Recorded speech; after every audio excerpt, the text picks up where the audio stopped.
Hi everyone and welcome to my YouTube channel.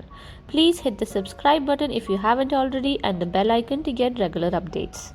Today I'm going to teach you to paint an aglaonema leaf, or commonly known as Chinese evergreen leaf. These are the practice sheets I've done to figure out the best way to create them in a style I'm comfortable in. I also have a reference with me that I've printed out. This is my own plan taken from my living room and I'll link it up in the description below for you to download and use. You can however use any reference in hand and not necessarily the same. This is just so that it's easier for you to click and download from the video itself. What I also like to do is use scrap paper to practice on so that I don't waste any precious watercolor paper, and this is what I'm going to do in this video as well. Now I'm going to move away these sheets of paper so I can show you what materials I'll be using. Again, use whatever you have in hand.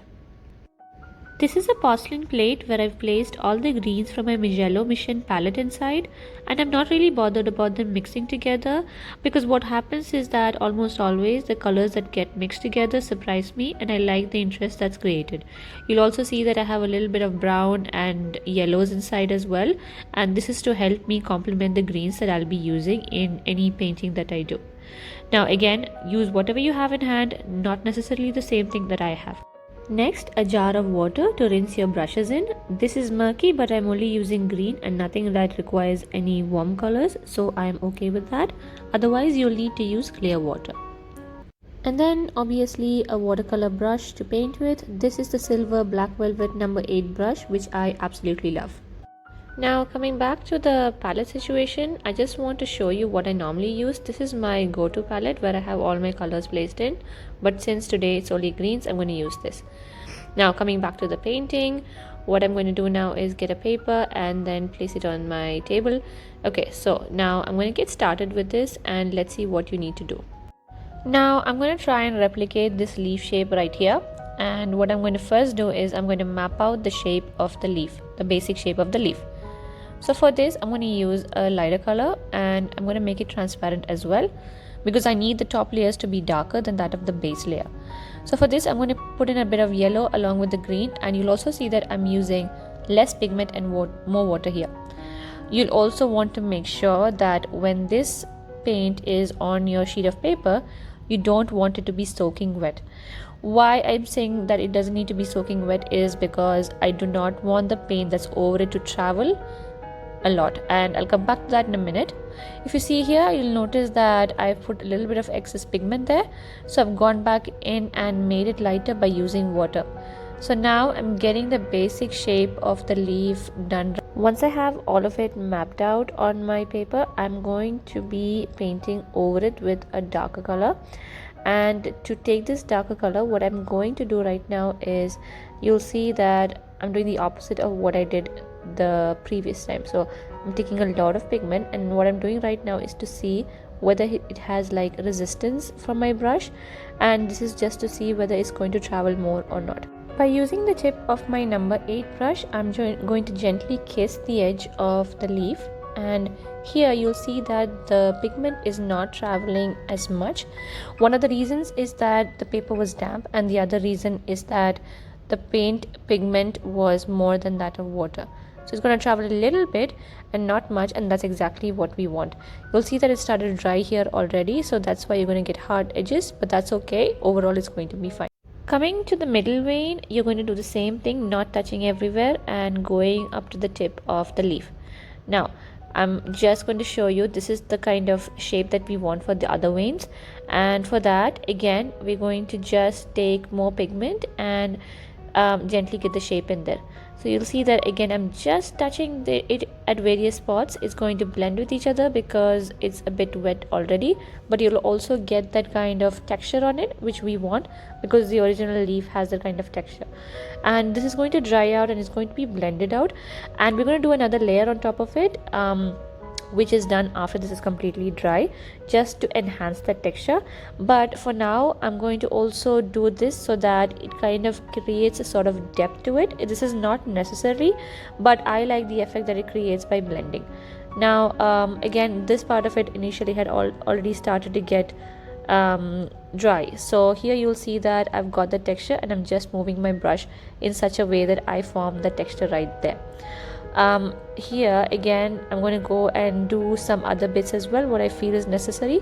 You'll also know that I notice that I'm not doing the entire leaf with that texture. I don't want to overbear the leaf, but rather just bring out the character of the leaf by emphasizing the texture in certain areas. You'll also notice that I've started to go over the edge of the leaf with a darker pigment, and now you'll also notice that the pigment is not traveling at all. That's because the leaf has already dried in that area, and you'll just see that the darker pigment is going to enhance whatever texture is already there. Again, in certain areas I'm going to go ahead and add whatever darker pigment I need just to make it pop, and this is what I'm going to do all over the leaf.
Here I want to quickly show you how I'm moving my brush. You'll notice that I'm simply creating some marks on that sheet of paper, and this is exactly what you'll do while painting the veins of the leaf as well. Instead of going in straight lines like I showed here, I'm going to go in the curved direction by using these squiggly lines just to again emphasize the texture that's already there.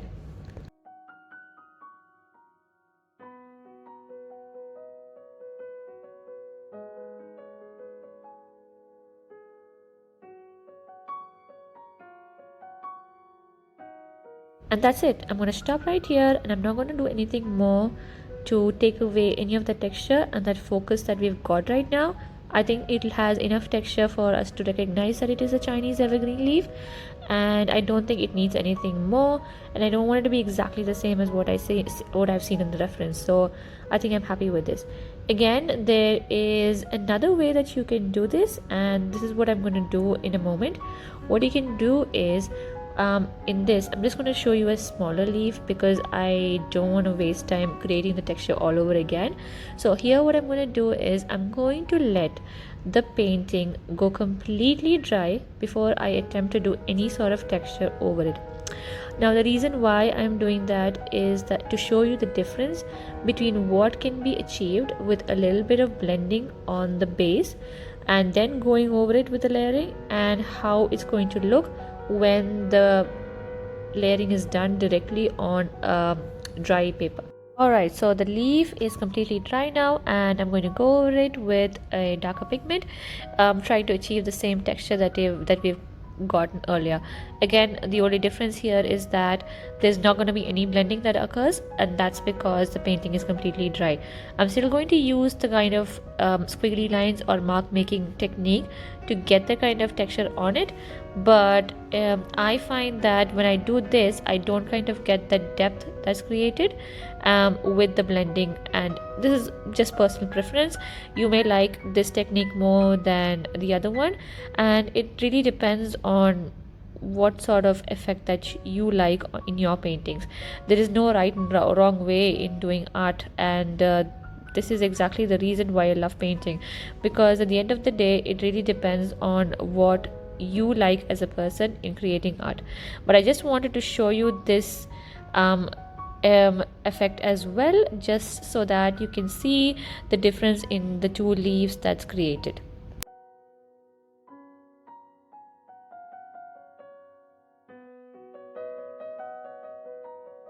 And I'm done.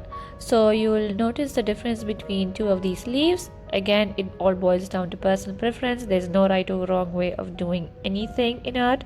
So if you do try this out, don't forget to let me know, and I hope you really enjoyed this. Don't forget to leave a comment in the comment box below. Have a lovely day.